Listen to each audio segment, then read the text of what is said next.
What's up everyone, it's Vivi and welcome back to another Ratchet Clank video. So more cool information got revealed from GDC 2018 on Ratchet Clank. See, sometimes I tell myself to just wait before making a video cause more information might arise eventually, right? You know, to put everything in one video. But at the same time, I don't want to make a video too long, you know, to make it too boring, especially going over stuff like this, like highlights. It's not that appealing, I don't know, maybe. I just don't want to bore you guys. Anyways, with that out of the way, first thing, some pictures from the actual presentation got revealed. Here's the girl with the stick I was talking about. In the previous video talking about GDC as well, this was their original concept of an idea, a girl with a stick. They didn't feel it, Ted Price shut it down. Eventually, Chief Creative Officer Brian Hastings thought of an alien who would travel from planet to planet, thus creating a series which lasted 15 years. Boom. We got a bit of new info. Alright, stacking crates for new designers apparently was a challenge, Brian Allgeier explained, creative director. It's a long process. Crates, we can all agree, are a part of the pillars in the series. You see a crate, you smash it. Leaving it unbroken is unacceptable. Unacceptable! You don't do that. Brian Hastings, therefore, since crates have such a huge importance in the series, he came up with the draft of 4 pages, The Art of Crate Stacking. Here's what the article says, on Game Radar by the way. Unusual as it sounds, smashing up crates to release a shower of collectible bolts is one of the game's small joys that benefits from a set of design rules. For example, they created guidelines for the shape of the stack, the number of the crates, when to include exploding boxes to encourage use of your wrench as a projectile, each little detail contributing to the game's feel. Here's the picture that came along with their explanation. These are beauties, right here, right? You need the right technique with Ratchet's tool. I always break him with the wrench. Some people use their weapons, and that's a huge waste of ammo. Okay, I get it, they're explosive crates, but still, it's ammo. But that's just me. Fun fact, the original Ratchet & Clank on PS2, they had designed 60 weapons. Thought it'd be better to make less, and give each and every one of them a strategic element. You know, instead of having a bunch of weapons which you could use freely without any sort of strategy or motive. Starting from Tools of Destruction, the team criteria for weapons was comedy, strategy, and spectacle. The Groovatron falls into that category. If the weapon is not 10 on 10, it wouldn't be used. But at a point, I feel like they started recycling Grummelnet way too much. About their experimenting phase, All for One being used as an example, they used this picture with a bunch of checkboxes. What went right, what went wrong.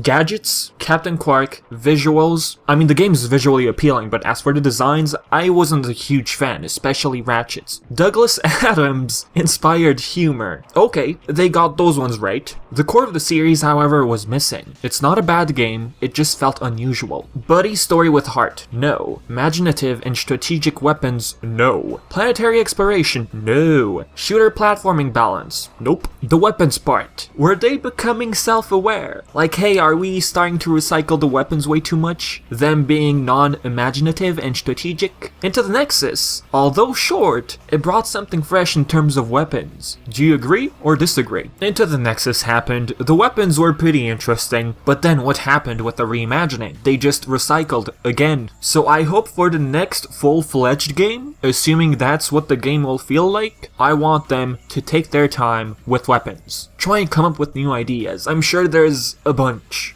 If they want to do some sort of competition, what they did with A Crack in Time, that weapon submission, then go for it, it'd be fun. Next, slight more info on Deadlocked. Nothing much. In the previous video I said they got influenced by GTA and Halo. Well then, guess what picture they posted? They resorted to a meme. Should I find this funny or just...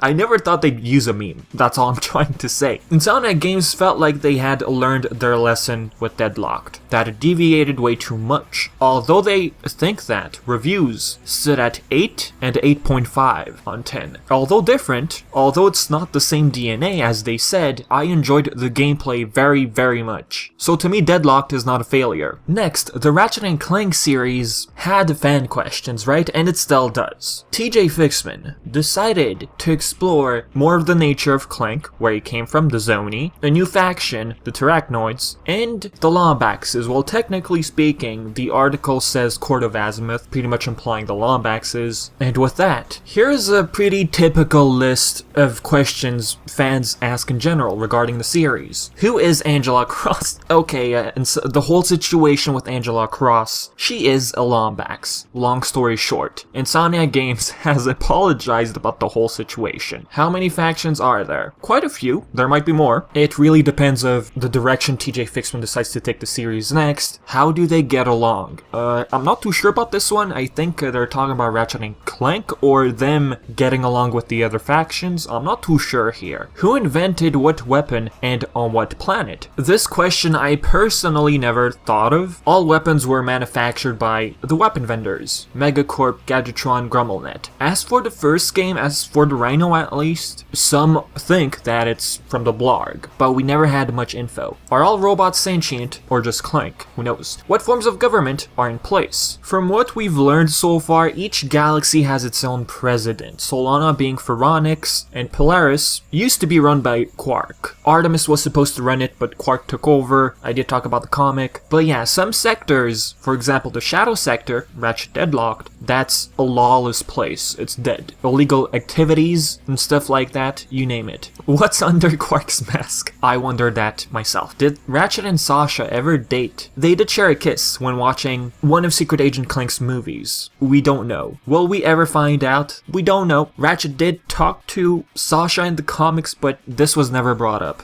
Their past, I mean. What's Quark's first name? Copernicus. Second name being Leslie. What's up with the plumber? I did make a video about the plumber. The plumber, many of you guys have been saying, is like the god of the Ratchet and Clank series. The plumber at this point is this long-running gag in the series. Breaking the fourth wall, making these references, trying to hint at another game, right? If you've played all of the games at least, you know what I'm talking about. Now, as for these questions, they're before the Future Saga, if I'm not mistaken. So after the Future Saga, we still have some unanswered questions. But let's not get too much into that. After Tools of Destruction, while the cliffhanger, fans were upset. So they decided to do a bit of experimenting. DLC, short game, which was developed within 6 months. Quest for Booty. It answered a few questions as to Clank's whereabouts a bit, and after that, shortly after that, they jumped right into A Crack in Time. Well, actually, when they were working on Quest for Booty, A Crack in Time was already in pre-production, so when Quest for Booty was over, they all jumped ship. Fun fact, Sony wanted Insomniac Games to bring back Nefarious. You probably had no idea about this, huh? Insomniac Games told them, how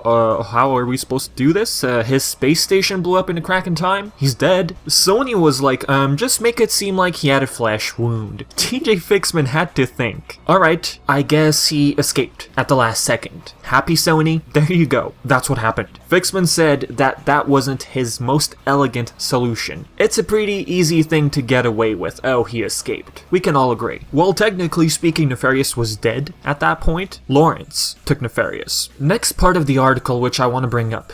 It's about the movie, the game. Fixman had written the original movie script, a big budget affair starring Sly Stallone, John Goodman, and Rosario Dawson. But it had been changed so much by Hollywood writers and executives that the lore was no longer compatible, and making a game of the movie proved difficult. Insomniac solved this problem by telling the story via an unreliable narrator, so they could sidestep plot inconsistencies as they arose, with the charismatic, diluted Captain Quark the ideal fit for the role. Aha. This brings me to at least the PS4 game. I always had a feeling that the story in the game could have been made up by Quark, because Quark, knowing this guy, he's egotistical. Always changing up scenarios, taking all the credit, making it seem like he's some sort of special gem. Even Insomniac Games on Twitter didn't deny such theory. Although it's a fun theory, it shouldn't be an excuse for the game being lackluster in some parts. Right? And I think I've said enough about GDC 2018, so as usual, do your stuff. If you have any questions, leave everything in the comment section below, and yes, I will leave the link to the article in the description below. So with that being said, I've been Vivi, and thank you so much for watching.